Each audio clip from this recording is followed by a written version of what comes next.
All right, good afternoon. Thank you for being patient. As always with these reviews, if you have a question, you can do the raise hand feature. You can just unmute yourself and talk, or you can just type it into the chat. If you think your question is silly, and you don't want everyone to see your question in the chat, just send it as a direct message. I will see it. I won't say who shared it. So just to kind of give you a little bit of just some anonymity if you need it.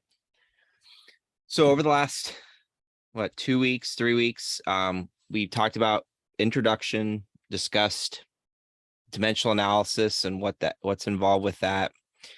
We discussed your metric to metric, metric to household conversions, and household to metric conversions. We talked about one-step drug calculations for medications, and I cannot recall if I did the suspensions. I think we did, but I'll know when I scroll down in your practice test. And so the next thing to kind of talk about are the injectables, marking syringes, and then the reconstitution questions. And for those of you wondering, if you've been watching some of the reviews and you're like, why are we doing this on paper? This is, you're going to have a Blackboard test, which I know, but second semester, third, fourth semester, it'll be on paper. So this is hopefully helping to prepare you for that. So let me go ahead and go down to some of these questions that we haven't covered yet. All right. So I do think we did an example. Yeah, we did number 9. So we have covered this. So I will cover some of these other ones as whatever ones I haven't filled in already. So I'm looking at number 10. And I'm going to kind of do what I've been doing. I'm going to intermix some of the things that, some of the tools that you've been using. Some of you like to use dimensional analysis. I encourage that. Some of you like to use order over half. Again, that works great, especially for 110. But there's sometimes it doesn't work. So you might want to know other strategies just in case. But for this question here, we can certainly use the ordered over half, or we can use dimensional analysis either way. Couple reminders when we're looking at our medication. First of all, we have to look at, it'll say something like, what you're ordered. So you need to pay attention to what's being ordered. 35 milligrams is the order of Demerol. Now, if we look down here, it says mepridine. Okay. We're going to have to assume, at least in this example, that mepridine is the generic for Demerol, which I believe that it is. But I usually would feel more confident if they both said the same name. But usually for a math test, they're just testing you on the math. And I don't think you're going to see examples where they don't line up, just so you know. So when you see this word IM, that means intramuscular. If you're ever wondering, well, what is the volume going to be, or how would I calculate the volume, or I'm sorry, not the volume, but how do I know what I'm administering in the event that it doesn't give me the value of what is being administered? Milliliters is the answer for intramuscular, because intramuscular, subcutaneous, intravenous, like that's all coming, that's medications being delivered via a liquid route. And if you don't do it via the liquid route, or, and you're trying to inject powder or capsules or tablets, that just doesn't make sense. So that's one of the ways that you would know that you're dealing with a volume with intramuscular.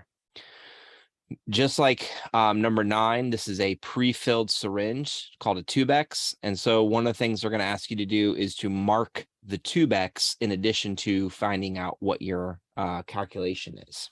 So let's take a look at this. I'm going to start off with my order, which is the 35 milligrams. I always start off doing this dimensional analysis way. Now, I don't want milligrams. I know it's already asked how many milliliters to administer. So I know I'm trying to get to milliliters, but in order to do that, I need to get rid of milligrams. So I need to be able to find my conversion factor, which is usually pretty straightforward. It says it right here on the in the graphic in the on the label, it tells me that it's 50 milligrams per milliliter. So I'm just going to put the 50 with the milligrams. I'm going to put a 1 in place with the milliliters, and I'm going to get 35 divided by 50 for an answer of 0.7 milliliters. Now, if you've been paying attention to your rounding rules, you know that you need to, when you have a number less than 1, you would round to the nearest hundredth place. But if there is no hundredth to round to, then this, you just leave it as this. You don't need to put 0.70. In fact, you don't put lagging zeros. You only have the leading 0 in front of the decimal when you're doing these sorts of things. Then I'm going to go on to my my TubeX, and I'm going to look for and mark where I'm going to be applying the medication. So the first thing I want to do is I want to look at and see, are these in increments of 0.1? And the way I would do that is I would look at the ones that are illustrated. So I have a 0.5 milliliter here, and I have 1 milliliter here. So what I'm going to do is I'm going to count out. So this is 0.5, 0.6, 0.7, 0.8, 0.9, 1. And what I'm doing is I'm just confirming that that's what that's supposed to be. Okay, that they are 0.1s, because sometimes they're in increments of like 0.2, meaning like it'll go from, instead of 1, 2, 3, 4, 5, it'll say 2, 4, 6, 8, 10. And so you need to pay attention to that. And I'll show you an example of that in a little bit. But anyways, so 0.5, 0.6, 0.7, it says to circle the TubeX. So you can circle it, you can indicate it however they want you to do that. If you're doing this on Blackboard, it's probably just a matter of dropping a point onto your image, and that's probably how they'll have you mark it. And like I said, we'll go through the practice test on Blackboard next week. I should be able to pull that up and do that with you guys.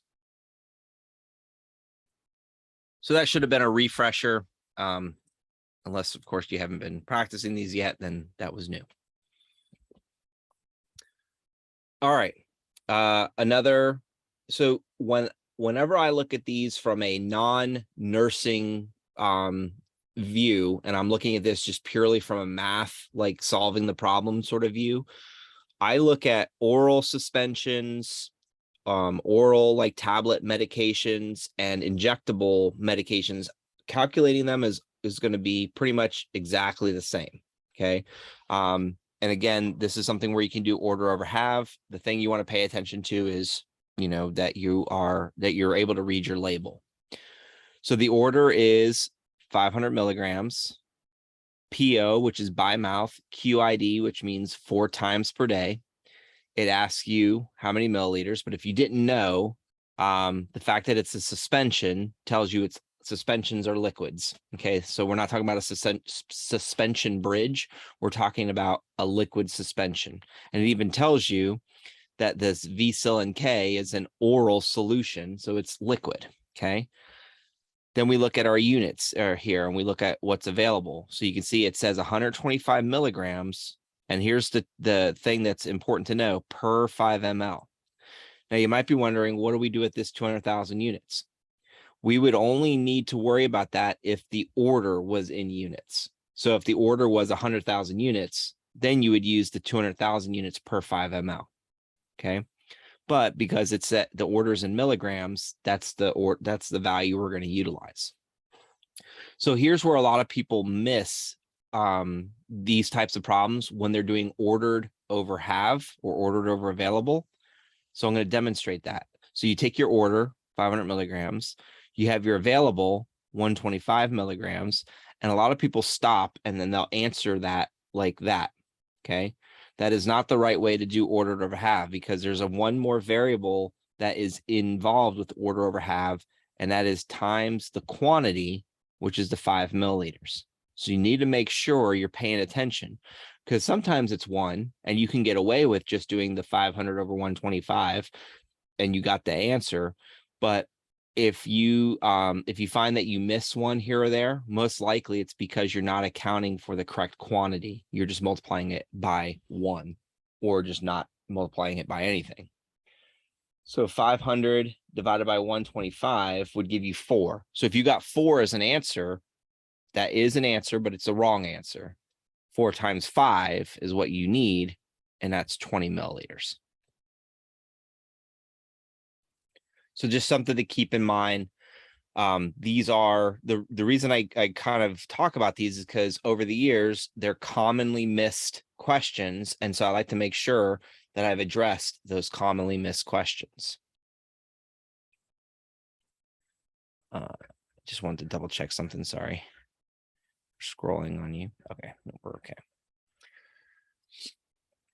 All right, here's something new that I don't think we talked about yet, and that is the fluid replacement questions.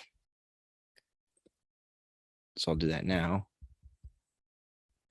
So there is a formula in the like kind of the thing, helpful tips to successfully pass these tests. This is where I have used dimensional analysis to answer this, but the better approach to this is actually using either one of two things, either just doing what I'm going to tell you or doing what's called ratio proportion. And then just kind of, figuring out through just kind of logic and reasoning to get to the appropriate answer. So a couple things to know about this. So what this is called is this is one of your intake output questions. Now at Boyce and at North, they'll basically give them like a list of like foods, including drinks like Jello, milk, orange juice, coffee, a sandwich, and things like that. And then they'll ask them to basically convert everything that's in ounces, pints, cups into milliliters, and then calculate the total input. At Allegheny campus, we're going to basically talk about the replacement volume after someone has voided. And so this is basically just a way to evaluate someone's level of hydration. So for this question, we have a couple of things. So it says for every 120 milliliters of urine output. Okay, so the expectation is that every time they void 120 milliliters, we're going to replace with some volume. And the replacement volume is going to be this 30 milliliters.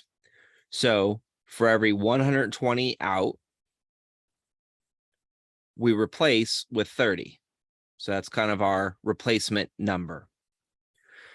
Then it says if the urine output over the last 3 hours is 200 milliliters, okay, so this is your actual output, what they actually voided, what would the replacement volume be? So there's a couple of ways that you can answer this successfully.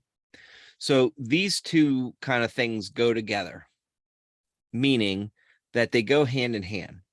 So like, let's say, and let's just take a step back. Don't worry about math for a second. If the patient voided 120 milliliters, how much would you give them replacement volume wise? You don't have to answer this out loud, but you'd give them 30 milliliters, right? So that's what we're trying to work with is, trying to figure that out. So if they had voided 240 milliliters, that's 2 times 30, you would give them 60 milliliters. So over the years, I've had students do a couple of variations of this. Some students will just do this. They'll say 120 milliliters to 200 milliliters, and they'll find out what, the variable is to get from 120 to 200. And the way you do that is you just take 200 divided by 120. Did I do that right? 120 divided by 200. There we go. I think that's right. Nope, that's not right. Sorry, I was right. So 200 divided by 120, and you're going to get, if I can type in my calculator appropriately, you're going to get 1.666666. Okay. So your conversion factor from going from 120 to 200 is this, and don't worry, I have an easier way of doing this, but is 1.666666. And then what I would do is I would just take that number and I would multiply that by the replacement volume of 30, and you'll get an answer of 50 milliliters.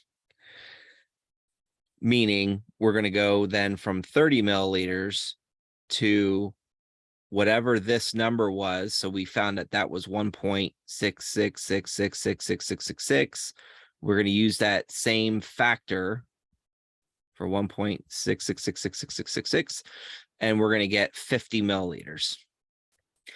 Now, if you're like me, what we just did here just makes your kind of eyes go crossed. So let's try a different approach.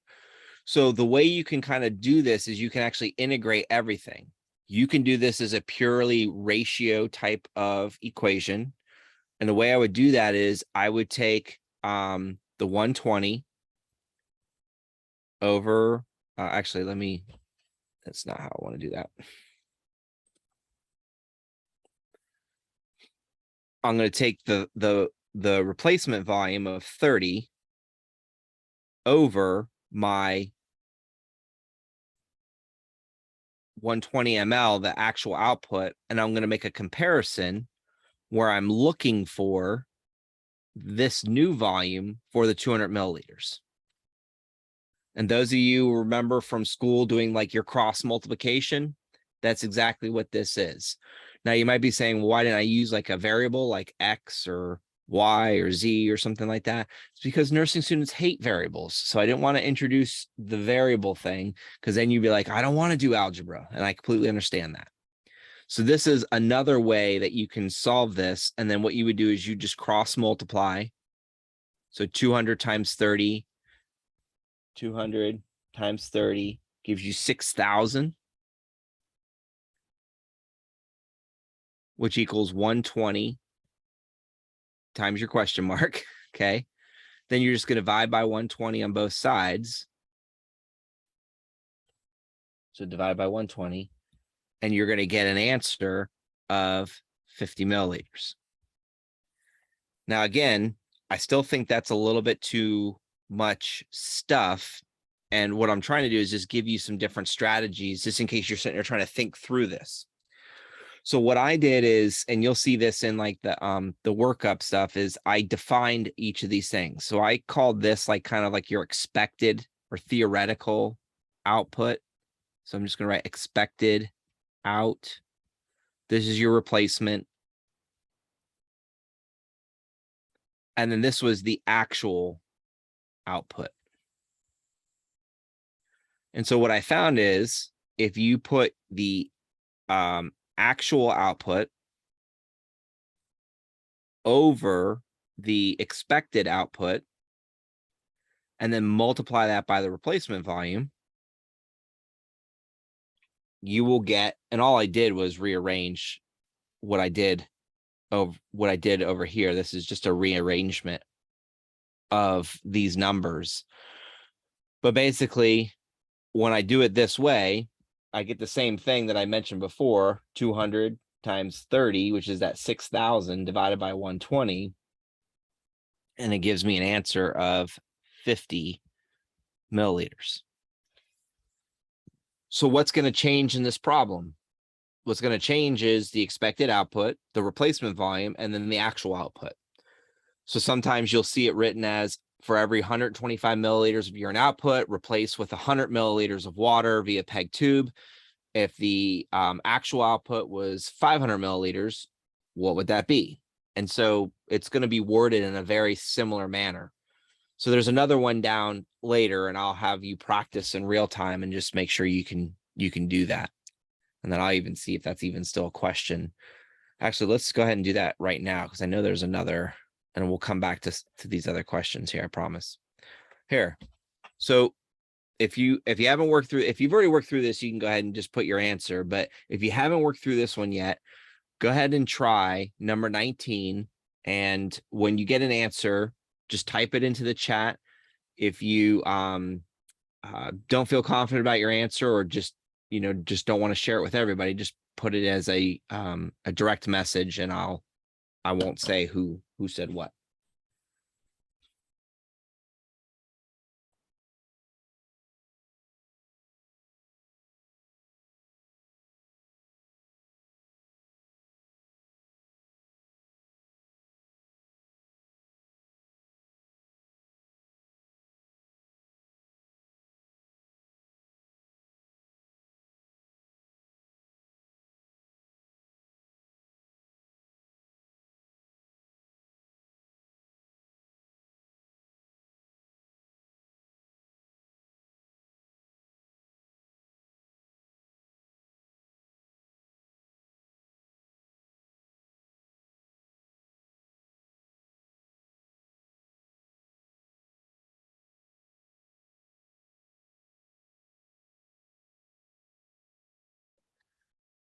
Other acceptable answers, if you're still trying to figure this out, is you can ask, just say, I don't know.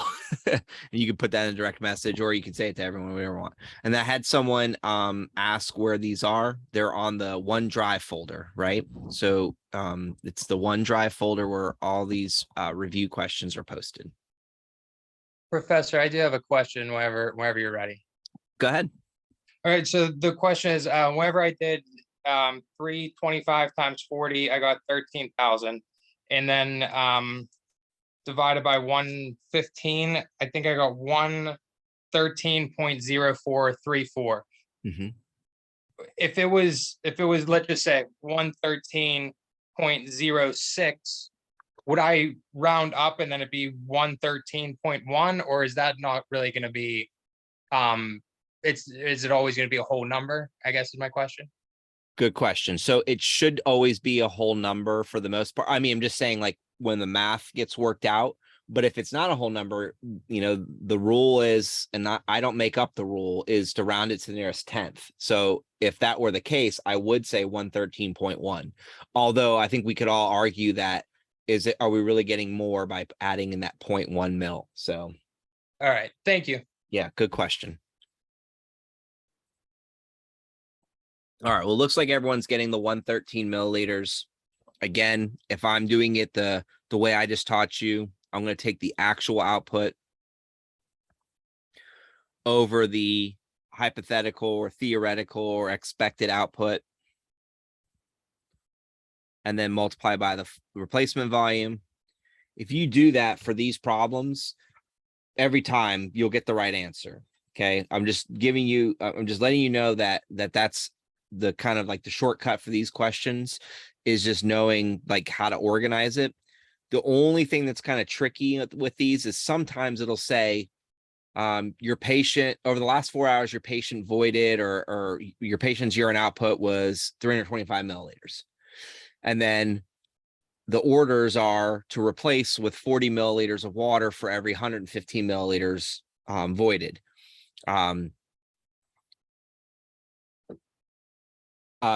Okay, so someone asked a really good question about rounding. If you do not apply rounding rules correctly, yes, you will miss questions. So make sure you're paying attention and rounding your answers appropriately. For this one, we're not really rounding technically because it says it's 0.04. So our round would just be the 113, because rounding to the nearest 10th would give me that 0.0, and you don't need to write 0.0. But yes, you need to pay attention to your rounding. All right, let's go back up and go ahead and practice some of these other ones. Let's take a break from the math stuff for a second and just talk about this thing called a sliding scale. Sliding scale is, can you read the scale? Okay, that's really what it comes down to. It's going to say, if it'll tell you, it'll give you different units or no coverage. It'll give you various glucose readings, and then it'll say if it's above a certain range to hold the medication or don't administer, call the MD first. So it says here, if the patient's blood glucose level before breakfast is 212, then it says, how much would you give them insulin wise? You just look for the glucose reading. Where does that 212 fit? The 212 fits in this range here. So you would give them 2 units. So you could even write out administer 2 units. It might even just ask you, how much would you administer? You would just say 2 units, 2 units of insulin. So I know it's not technically a math problem, but just something to make you sit there and go like, is this it? And that's it. All right, there's a mycostatin question. So let me bump this down to the next screen.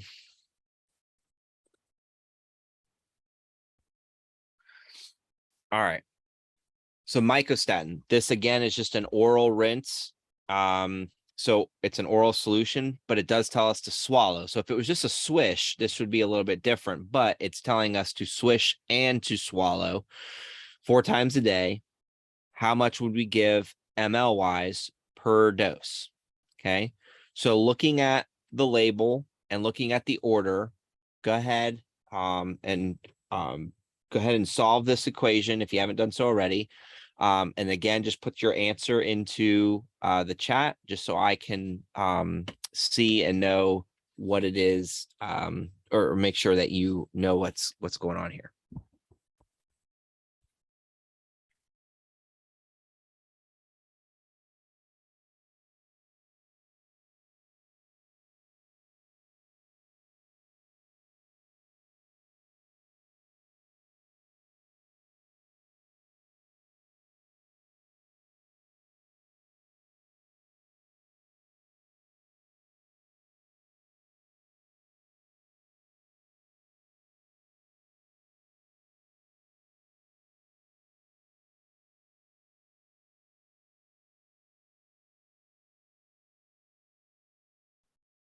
And again, I don't know is perfectly acceptable. Just I just want to know that you can do it. Or if you can't do it, I want to know that too.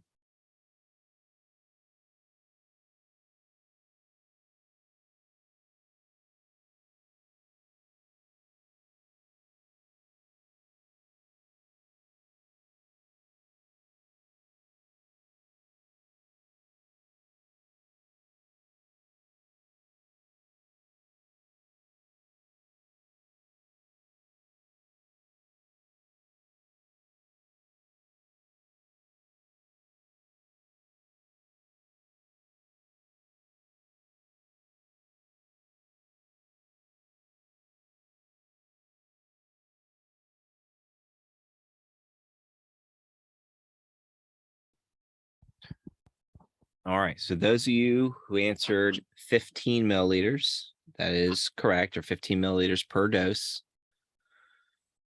This is how I would set this up using dimensional analysis. So the first thing is I would make sure I look at my label to see my units or what my conversion factor is. I'm going to take my 1.5 million. Okay, I'm going to put that over 1. I told you I'm going to intermix how I would do this. Then this is units, right? That's the order. I want milliliters, so I need to get rid of units. That's how I'm using my conversion factor here. So it says 100,000 units per milliliter. As long as you've written out your numbers correctly, a little kind of shortcut is look at your number of zeros. So down here I have 1, 2, 3, 4, 5 zeros. Here I have 1, 2, 3, 4, 5 zeros. So I have the same number of zeros in both situations. So what I can do is I can actually cross out the 5 zeros, cross out the 5 zeros, and then you're left with 15 ml. Now, sometimes, like, especially if that number is bigger, or if it's like 1.5 million units over 10,000 units per milliliter, it helps out with kind of making sure you don't make the mistake of putting too many or too few zeros in your calculator. But it didn't look like, at least the 3 of you that answered, doesn't look like you had an issue with getting to that 15 ml. If you're doing ordered over half, you would do the same thing.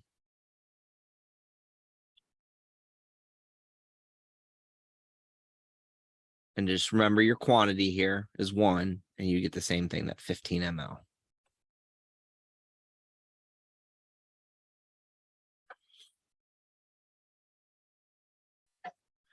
All right, this one's a little bit more challenging, but I think you can do it. Tell me how many milliliters this patient would receive per dose of the amoxicillin.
All right. So if you're still working through it, or if you're struggling through it, first of all, the right answer is 10 milliliters. Again, if it asks you to mark your cup, make sure you mark the cup.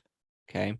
Sometimes that means just kind of, filling in, your cup. It just depends on how they ask you to do it. Every instructor is a little bit different, but just make sure you do it correctly. So for this question, the first thing is you have your orders in grams, but your availables in milligrams. Okay. You can't do math when they're in different units. So if you got something other than 10 milliliters, there's a chance that you tried to use the 0.25 and didn't convert that to milligrams. So step one is you got to convert grams to milligrams. So this is actually an example of a two-step problem. And what we're going to do is we're just going to convert grams to milligrams. 1 gram is 1,000 milligrams, and we're going to get 250 milligrams. Once they're both in the same units, then we can do some math with it. So if I'm doing ordered over half, my order is 250 milligrams. I have 125 milligrams. Don't forget your quantity of 5 ml. And that's where you get the 10 ml. Little trick for you guys, little pro tip. When they ask you to mark the cup, your answer will be on the cup. You just need to know which one it's going to be. So it's either going to be, for this one, it's either going to be 5, 10, 15, 20, 25, 30 as an answer choice, assuming that there's a cup and they ask you to mark it. They're never going to ask you to mark like 22 milliliters on a cup, because you're not supposed to be estimating or guessing. You're supposed to be exact. So this would be the wrong cup to use if you were supposed to give them 18 milliliters of the amoxicillin. Professor, I have a quick question, and it's just on your math, just because I'm not 100%. But so wherever you do 250 over 125 times 5, what exactly are you timesing 5 by? Are you timesing 250 divided by 125 times 5?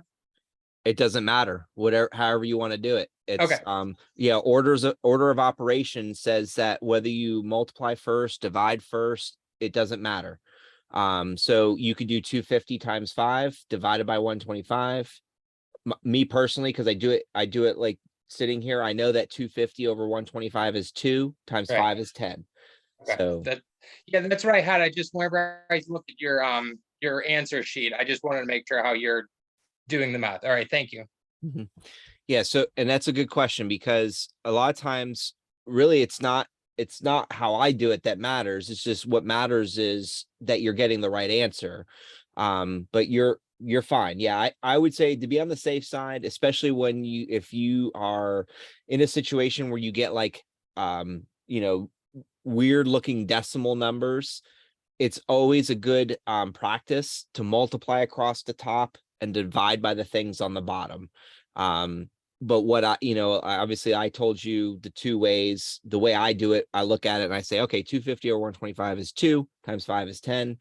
That's just the way I do it. But if you're doing 250 times 5 first divided by 125, you're going to get to the same answer. And so, but yeah, and there's no at least at Allegheny campus, they're not looking for you to have one specific way of answering these questions. They just want to make sure you're getting them right when they ask you to show your work at some point in time. If it's not during the Blackboard test, they just want to make sure that you have an idea of how to solve these things, and that obviously you're not cheating. Thank you. You're welcome. All right. So, so these next two questions, 17 and 18, are iterations of what's called a reconstitution problem. So I'm going to switch my screen here. And I'm going to show you, and you could actually see this. If you go right into the OneDrive folder, you'll see like a subfolder that says reconstitution RX labels, the prescription labels. So I want to show you what some of these look like, and why you're seeing what I've written there. And I'll give you some examples. So let me do a new share. So this right here is an example of what a reconstitution question is, or reconstitution is in the pharmacy, and then also in certain clinical settings, you'll get a medication that's stored in a powdered form, and you are to add sterile water to it before you administer it. And so you're receiving it in a short period of time in a powdered form. I do believe that these are what differentiates reconstitutions versus, like, if you've ever seen someone at a pharmacy mixing up like amoxicillin, they'll mix it up. They'll usually add the water there, mix it up, and then give it to the customer. The customer brings it home, keeps it in the fridge, and then utilizes it according to the label instructions. But that has a shelf life to it. I do believe that these reconstitutions are going to have a short shelf life, meaning that you can't just like carry around it in a suspended form. It needs to be utilized in a short time frame. What that time frame is, I'm not entirely sure. I'm sure it's different medication to medication. But a lot of times you'll see the labels in a certain way. Let me just see if I can pull up. So one of the examples that we use at some of the other campuses, just show you something here. Like this example here. So it'll ask you something like, it'll say that this is an intramuscular injection and they'll tell you the order is 250 milligrams, and then you need to know that you're looking for milliliters. But when we look at the label, you can see that the label says 500 milligrams, but we also know that this is a liquid. So what are we missing? We're missing the milliliter portion of it. And so bear with me, I'm going to rotate the thing here. On a true reconstitution, we need to pay attention to what we're adding to the solution to make our solution, and to find out our concentration. And when we do this, I'm going to pull up my annotation. It tells us to add 2 milliliters of sterile water, and then it'll tell us that it'll give us an approximate volume of 2.2 milliliters. So it gives us a total volume. It gives us an added volume. Now, math-wise, I don't care about what we've added. I care about that from the standpoint of creating the appropriate medication.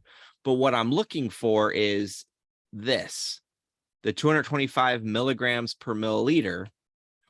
That is what I'm looking for to tell me what to do or what to utilize when calculating my medication. So like I said, if the order was 250 milligrams for this problem, I would take 250 over 225, and then whatever that is, that's how many milliliters I would administer of this particular medication. Or if it was, 750 milligrams, I would take 750 as the order divided by 225, and that would give me the appropriate amount to administer for this. So this is what it would look like if we were doing this at Allegheny or some of the other campuses. So you don't need to worry about it here. But one of the things that you'll see in a moment, you'll see the Pfizer pen question. And I'll show you this here. So the actual label looks a lot like this, where it says Pfizer pen 20 million units. But we need to know how many milliliters. So I have to look at the side package. The side package is going to be organized, and it's going to tell you a couple things that you need to know what to use and what to ignore. It's going to tell you these numbers. It's going to tell you 75 milliliters, 33 milliliters, 11.5 milliliters. That's how much to add to the powder to get to these concentrations. Okay. So if I were to ask you to choose the strongest concentration, you need to know strongest concentration just means the highest number per milliliter. Okay. 1 million is higher or is stronger than 500,000 or 500,000. And then 500,000 is a stronger dosage than the 250,000. Consequently, you can see that when we add more water, we make it more dilute, right? And that makes sense. I used to use the analogy of, if you're making like, the pre-mixed like lemonade or iced tea, some people like more iced tea, like than what's recommended. And then, the same amount of water, like a gallon of water or whatever it is. Some people like less iced tea mix for that same gallon of water. And you're just kind of making it to your taste. It's the same concept here. Are we diluting it with more water, or are we making it more concentrated by putting in less water? So from a calculation standpoint, I ignore this column, and you're going to see me do that in just a moment when we go to the reconstitution questions that we're doing without a label. But if you do see a label, if it's on ATI or some of the other practice problems you might run into, that is how you would evaluate the label.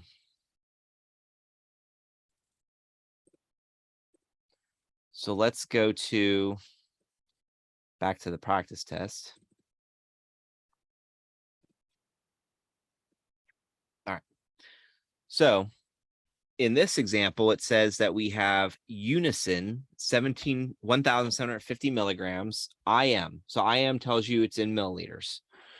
I'm sorry, IM tells you it's intramuscular, which means we're going to administer using milliliters. It says using the information within the package insert below, determine how many milliliters of this antibiotic you would administer from, and it tells you from the 3-gram vial. So because we know we're administering from the 3-gram vial, we can just ignore this.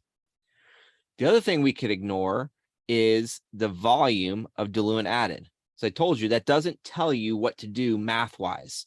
And the reason I'm trying to tell you that is because so many people try to use that in their factoring of their calculations. So the two pieces of information that you need are the total vial size and the total withdrawal volume. You need those two pieces of information to answer this particular question. So the order is 1,750 milligrams. Okay. It's available in 3 grams. What I'm going to do is I'm going to convert that 3 grams to milligrams. Then I'm just going to solve my equation as such. I'm going to say my order is this 1,750 milligrams. My available is the 3,000 milligrams. And what's my quantity? It's that 8 ml.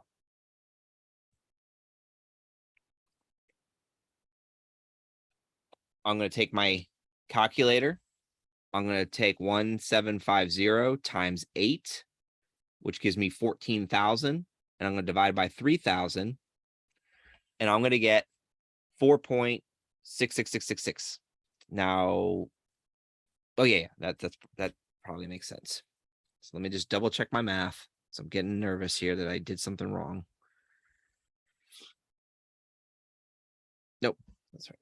So the 4.6666666, that tells you you're going to round your answer to 4.7 milliliters. And again, I'm just doing what it told me to use. I use the 3-gram vial size. Maybe that's all we have available. In reality, if I had used the 1.5 gram vial size, I would get the exact same answer, right? So if you take your 1,750 times 4, which gives you 7,000, divided by the 1,500, you get the exact same answer, 4.7 milliliters. But what I think ultimately gets people people miss is trying to factor in these milliliters of diluent added. You don't care about what was added. You care about the total volume.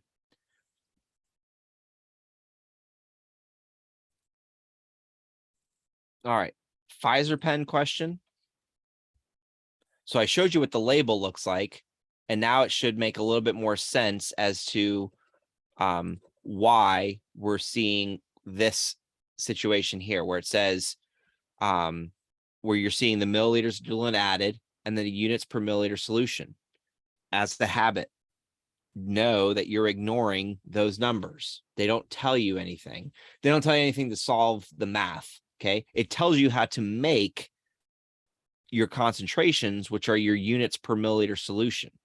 Okay. So we already know that this accounts for the volume. This is what we're looking for. Don't you ignore the milliliters per diluent added. So it says my order is 375,000 units IM, which tells you it's milliliters. Choose the strongest concentration. So I'm going to look here, and then I'm going to determine my strongest concentration is the one that's going to have the most units per milliliter. So my strongest concentration is that 1 million units per milliliter. So I'm going to take my 375,000 units over my 1 million units times my quantity, which is the 1 milliliter. And I'm actually going to get 0.375 milliliters. If I'm following my rounding rules, what would my final answer be?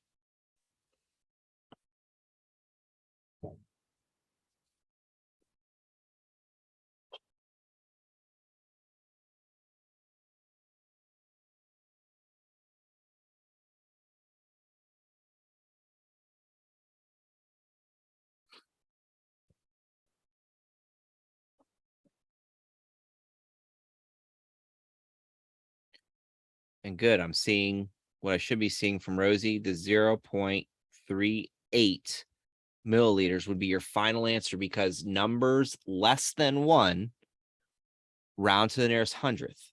Okay. Now, just because we're saying that, you don't always have to round. Okay. There's situations where you're not going to be rounding anything. If this answer was 0.3, then that's the answer. You don't need to round that to the nearest tenth, because it is what it is.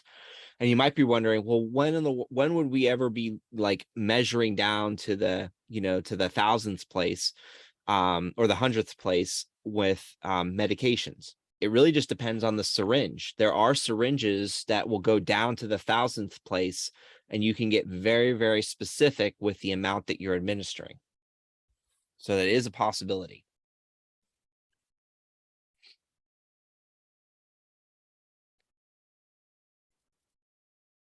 Just give me 1 second. Here's some of these. All right.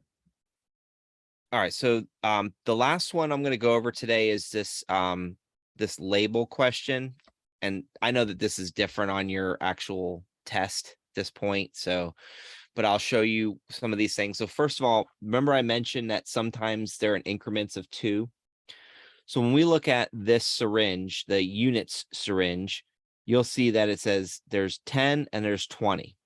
Okay. So if I were to go through and say 10, 11, 12, 13, 14, that should be 15. Okay. It's not.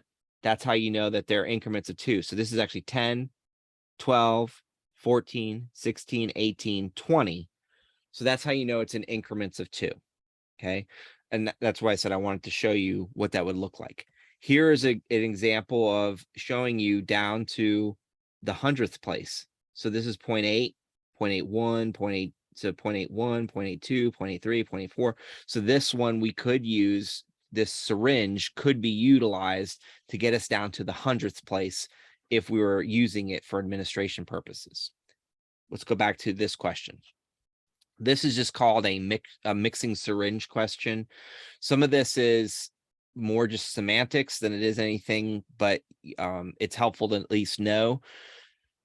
What you're going to do is you're going to take what you've been ordered, which is the 36 units of regular insulin, and you're mixing it with 28 units of NPH. You need to know that you're going to draw up regular first. You draw up regular first. That's something that if you haven't learned already, you'll learn either this semester or next semester, where you draw up, and there's a whole procedure, right? If you've done this already, like you draw up air, push that air into the insulin, draw up the regular first, and then you're going to draw up the NPH second. Okay. So it's a procedure. It's more procedural than anything else, but the solution and the amount regular first, and then you just say 36 units regular first. Then it's going to say select syringe A or B and mark the syringe with the arrow. So this is being administered in units, okay, units of insulin. So we're going to use our units syringe, okay. We're going to take 36 plus 28, which is going to give me 64, I think, total. So my total is 64 units. And I'm going to make a mark. Now, most likely on your test, it's just going to ask you to mark the total. So you'd go to 60, 2, 4.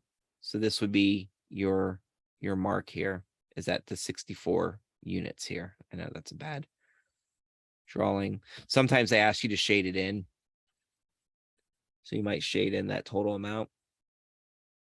Now, on this particular question, it tells you to make 2 marks. Tells you to mark which solution and amount will be drawn up first, and then to indicate the total correct level.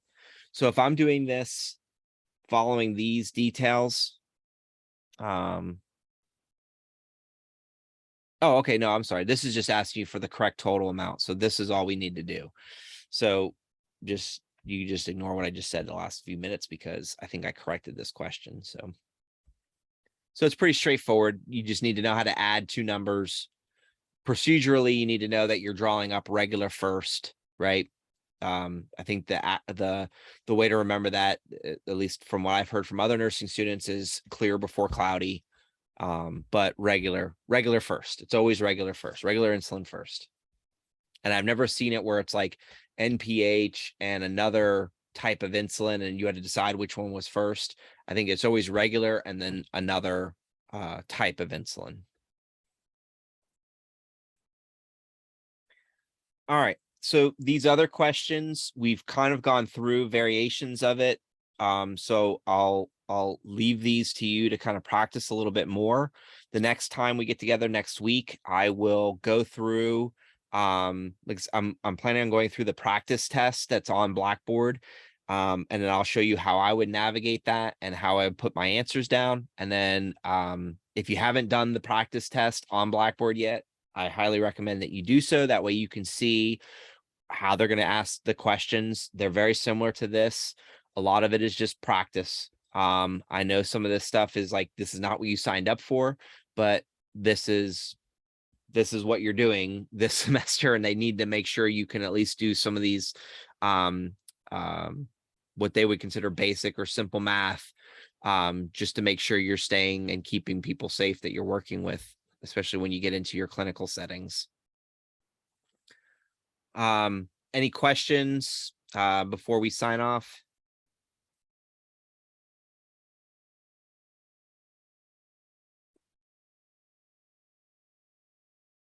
All right. And as always, if you do have questions between now and the next time we meet, please feel free to email me. And yeah, keep practicing, and I will connect with you guys that are coming on next week. Thank you. Thank you. You're welcome. Thank you. You're welcome.